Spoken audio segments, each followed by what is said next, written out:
Sveiki, mėlyje, pirmadienis. Šiandien mes skaitysime dar vieną įtėvių tokos sudą. Šiandien skaitysim sudą 40. Vadinasi, ta suda išmanimas. Pasižiūrėkime.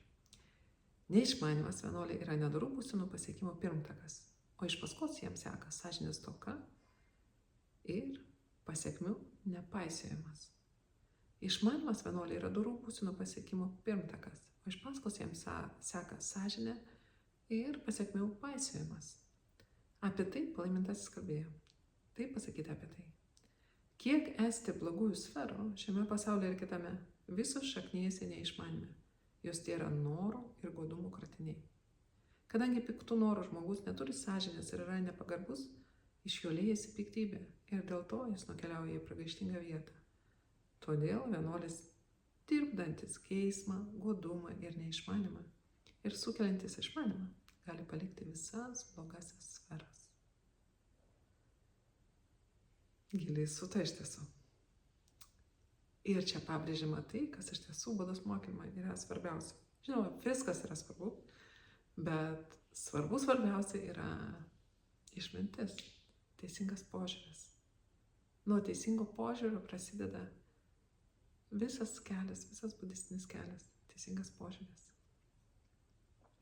Jeigu viskas matoma taip, kaip yra, tada visi kiti kelio veiksniai, jie patys sukris į savo vietas.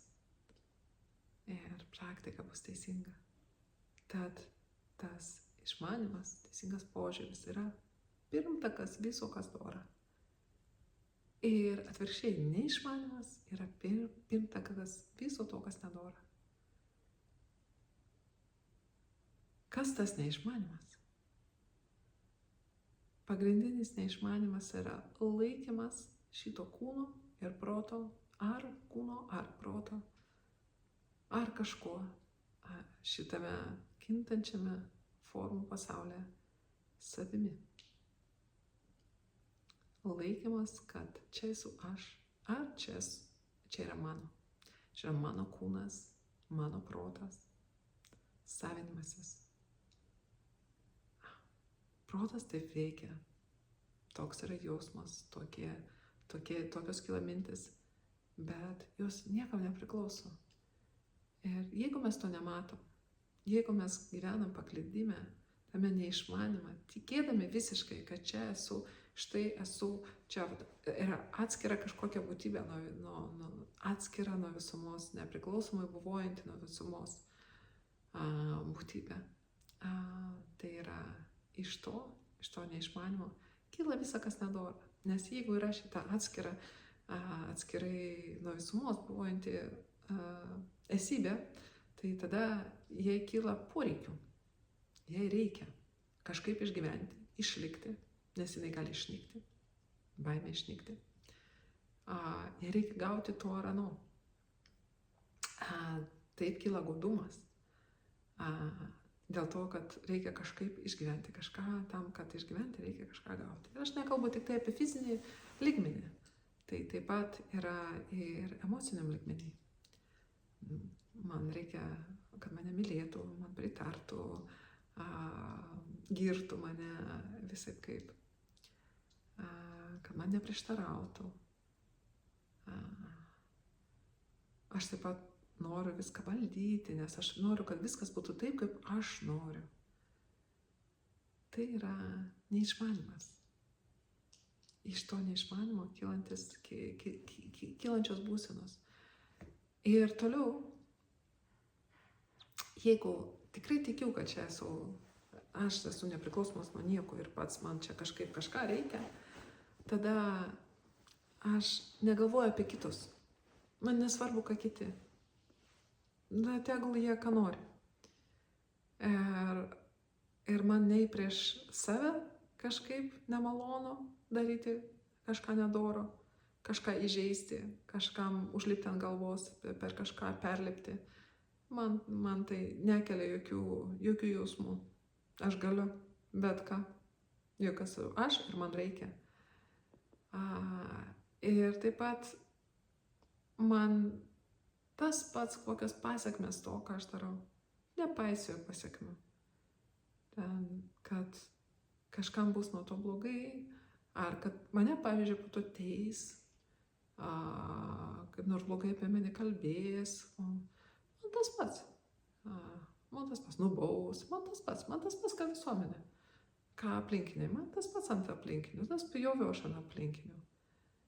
Aš tik tai apie save galvoju ir aš esu svarbiausias visame šitame gyvenime, pasaulio bamba. Tai va taip, čia yra neišmanimas ir sąžinės toka ir pasiekmių nepaisimas. Ir dėl to kyla visa, ką mes galim sugalvoti, visos nedorybės, bet kokios nedorybės. Tai yra pirmtakas. Ir Buda sako atvirkščiai, jeigu jūs turit išmintį, jeigu jūs suvokėt, kas yra iš tiesų, kad iš tiesų tą, ką mes laikome savimi, tai yra laikinai kylantis ir nykstantis reiškiniai, miražas, sapnas, kuris neatsiejamas nuo visumos. Nėra atskiro aš. Vienas organizmas. Tada mes galim gyventi harmoniją. Tada mes paisėm pasiekmes. Tada mums rūpi. Mums rūpi kiti ir mes turim sąžinės. Nes nėra to aš, kuris galėtų reikalauti. Mes tada labiau galvojam, kaip duoti, kaip palaikyti, kaip būti naudingam. Tai visumai. Kaip gyventi harmonijai. Ir kyla visos doros būsenos iš tos išminties.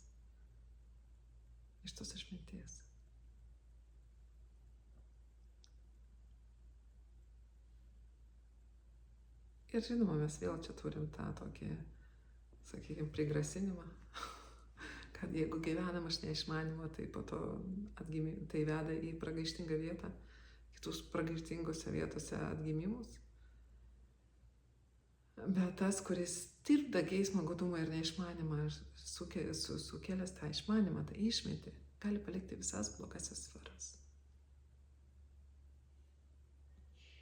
Tirpdančias. Jis tirpda.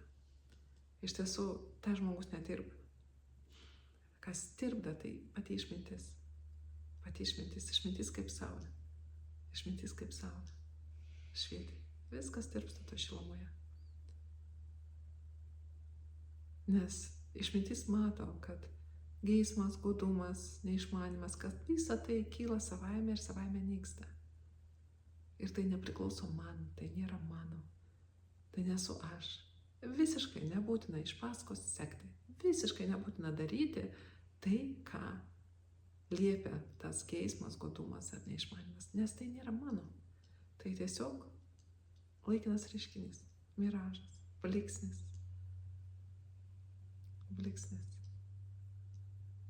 Žiežirba. Tai toks yra kelias. Labai svarbu teisingas požiūris.